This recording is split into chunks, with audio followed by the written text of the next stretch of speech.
এভাবেও ফিরে আসা যায় গানটা বোধহয় মোসাদ্দেকের জন্যই লেখা।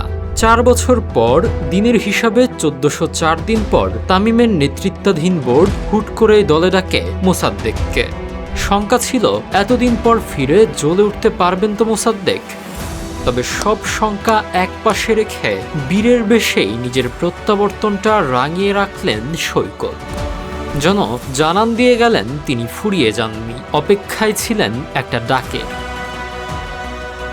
মিরপুরে অস্ট্রেলিয়ার বিপক্ষে টস হেরে ব্যাটিংয়ে নেমে ১০ রানেই প্রথম উইকেট হারায় বাংলাদেশ। এরপর তানজিদ তামিম এবং শান্তর দায়িত্বশীল ব্যাটে দারুণভাবে ঘুরে দাঁড়ায় টাইগাররা। তামিম ৫৪ ও শান্ত ৬৭ রান করে বিদায় নিলেই মিডল অর্ডারে নামে ধস।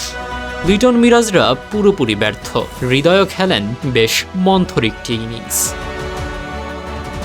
ঠিক এমন বিপদের মুহূর্তে দলের ত্রাতা হয়ে ওঠেন ৪ বছর পর দলে ফেরা মোসাদ্দেক। অজি বোলারদের শাসন করে মাত্র ৭০ বলে খেলেন অপরাজিত ৮৬ রানের এক ক্যারিয়ার সেরা ইনিংস। তুলে নেন নিজের ক্যারিয়ারের চতুর্থ ৫০। এর আগে তার সর্বোচ্চ রান ছিল ৫২ রান। শেষ দিকে তাসকিনের ১৬ বলে কার্যকরী ২০ রানের ইনিংসে ভর করে ৮ উইকেটে ২৮৪ রানের শক্ত পুঁজি পায় বাংলাদেশ।